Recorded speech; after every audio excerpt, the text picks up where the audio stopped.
شالی صدری صدری عامری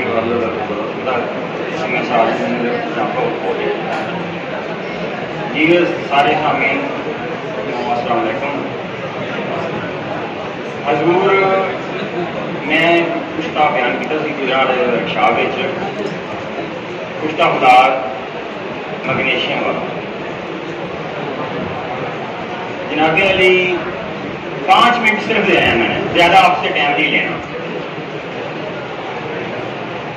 وہ کچھ لوگوں نے اس میں نشادر ڈال کے اس کا بیڑا گرک کر دیا ہے. آپ لوگوں سے التجا ہے کہ جتنا نسخہ ہو اتنا ہی کیا جائے، اس میں اپنی مرضی سے ترمیم نہ کریں، کیونکہ نشادر ڈالنے سے اس میں نمی آ جاتی ہے اور جتنے حکیم ہیں سب کی دوائیاں نمی کی وجہ سے، کسی کی گولیاں جڑی ہوئی ہیں، کسی کا ثبوت جڑا ہوا ہے. اس کا بھی کل میں انشاءاللہ بتا دوں گا. اتنا کا ہے. اب اس ورکشاپ میں دوبارہ کشتہ فولاد جواہردار پیش کر رہا ہوں. تو جناب پچھلی ورکشاپ میں میرے بہت سارے ساتھیوں نے رکھے مخولا مجھے کیے، مگر کسی کی سمجھ میں نہیں آیا کہ میں نے کیا بولا ہے. وہ جو میں نے کشتہ بیان کیا تھا وہ پٹھوں کو ریلیکس کرنے کے لیے تھا. اب میں اس سارے لوگوں کو کان کھول کے سن لیں کہ اگر کوئی بندہ کشتہ فولاد جواہردار بنا دے آگے اسٹیج پہ، اس کو 50,000 روپے انعام دے دوں گا. صرف بیان کر دے. یہ وہ کشتہ ہے جتنے حکیم ہیں 2 چیزوں سے ڈرتے ہیں، ایک ناریل گریائی اور کشتہ عقیق. یہ دونوں سفر چیزیں ہیں. تو جناب میں نسخہ پیش کر رہا ہوں. دوبارہ نہیں پیش کروں گا، نہ مجھے کوئی فون کرے نہ مجھے بتائے. جس نے سنا ابھی سن لے بس.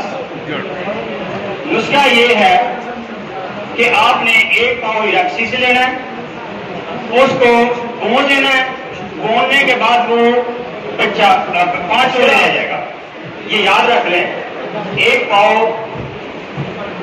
ہیراکسیس ہے، اس کو گوننے کے بعد وہ 5 کلو لے جائے گا.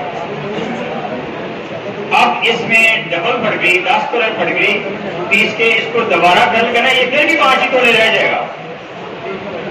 یہ وظیفے عمل کرنا ہے. اب یہ کشتے کی ایک جز تیار ہو گئی ہے.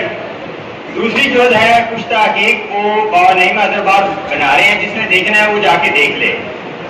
اسی طریقے سے کشتہ عقیق اس فولاد میں داخل کرنا ہے اور اس میں 1 پاؤ سے آشا جتو والی ارگ گلاب خرچ کر دینا ہے. خشک کر کے اس کو 8 کلو کی آگ دے دینی ہے.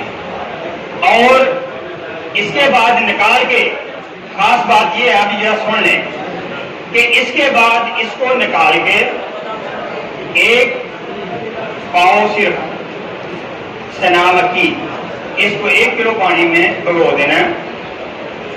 اس کا پانی لے کے جب گرم کر کے اس کو 1 پاؤ رہ جائے تو اس 1 پاؤ اس کشتہ عقیق اور فولاد والے میں مکس کر کے کل کر کے خشک کر کے اس کو آپ نے 8 کلو کی آگ دے دینی ہے. یہ آپ کا کشتہ تیار ہے. یہ اس طرح کا ہوگا. یہ زندگی میں کبھی بھی آپ کی شیشیاں خراب نہیں ہوں گی، اسی طرح ہی رہے گا. یہ نہیں ہوگا، جتنے یہ پرانا ہوگا اس کی طاقت بڑھتی جائے گی. اس کے بارے میں کچھ بتانے کی ضرورت نہیں ہے. کشتہ جواہردار جو حکیم ہے کسی کو اس بات میں بتانے کی ضرورت نہیں کہ یہ کیا کرتا ہے. جس کو سمجھ آ جائے وہ نسخہ بنائے اور اس کو اپنے مطلب پہ رکھے گا. تو وہ ایک دفعہ جس نے بنا لیا وہ اس کو نہیں چھوڑے گا. بہت مہربانی، شکریہ.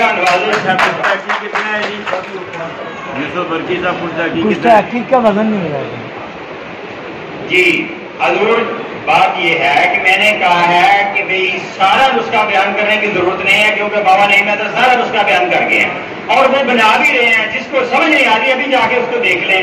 یہ 2 منٹ کی بات ہے. آپ کے سامنے تیار ہو گیا ہے. جو بنا ہوا ہے وہ میں نے آپ کے سامنے یہ دیکھے پیش کر دیا ہے. آپ دیکھ لیں، اس کا کلر دیکھ لیں، اس کی نامنس دیکھ لیں. اور یہ ہے کہ بھئی کشتہ جو بھی ہو وہ وقت کے ساتھ ساتھ اس کی ابدیت بڑھتی جاتی ہے. دوسری چیزیں جو ہیں وہ آپ کی ایکسپائر ہو جاتی ہیں. جب تک جہاں اس کی اسٹیری شروع ہوتی ہے وہاں سے اس کا معیار بڑھنا شروع ہو جاتا ہے، اور آپ کو کچھ بتانے کی ضرورت نہیں ہے کہ یہ کیا کرتا ہے۔ اس کو خوراک کی جگہ پہ استعمال نہ کریں، اس کی آپ افادیت جو بندہ حکیم ہے ایک، اس کو تو شاید میرے خیال میں بتانے کی ضرورت نہیں ہے، تو دوسروں کا ہمارا پروگرام ہی نہیں ہے۔ آپ جو بندے پشتاج فلاج جواہر کو جانتے ہیں، جو بھی جانتے ہیں وہ سمجھتے ہیں کہ یہ پشتا فلاد کیا کرتا ہے۔ مہربانی۔ پوچھتا تھا میگنیشیم والا، وہ پٹھوں کو ریلیکس کرتا ہے، یہ پٹھوں کو مضبوط کرتا ہے، وہ پٹھے کسی بھی قسم کے ہوں۔ باقاعدہ آپ سمجھتے ہیں سارے لوگ، کوئی مسئلہ ہو بتائیں، آپ ان کو بات ہے۔ مہربانی۔